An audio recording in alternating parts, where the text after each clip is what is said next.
Arestado ang isang 56 anyos na lalaki sa ikinasang search warrant operation ng otoridad sa Barangay Pating, Masbate City, hapon nitong Miyerkules, Hunyo 4. Kinilala ang suspect na si alias Bernie, residente ng nasabing lugar. Nakuha mula sa kanya ang 7 pakete ng hinihinalang shabu na may kabuang timbang na 37.67 grams at nagkakahalaga ng 256,156 pesos. Nakumpiska rin sa posisyon niya ang isang caliber 45 pistol at isang unit ng caliber 357 na revolver na may siyam na bala.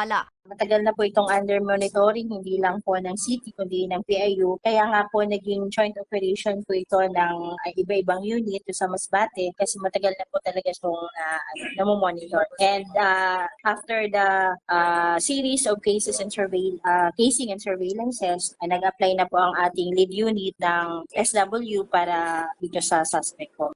Nasa kustodiya pa ng Masbate CPS ang suspect at naharap sa kasong paglabag sa Republic Act 9165 o Comprehensive Dangerous Drugs Act of 2002 at Republic Act 10591 o Comprehensive Firearms and Ammunition Regulation Act. Gusto ko ring magpasalamat sa community dito sa city kasi po malaking tulong din po sila kasi during the casing and surveillances malaking tulong din yung mga information na binibigay ng community sa atin. And sana po patuloy pa rin po silang ganon na sumusuporta sa lahat ng programa ng PNP against illegal drugs para kumbaga hindi man natin maubos, paunti-unti mabawasan tong mga gumagawa ng ganito. And sa mga pa rin po matigil sa kanilang pinagagawa, hindi rin po kami titigil sa paghanap and sa paghuli sa iba.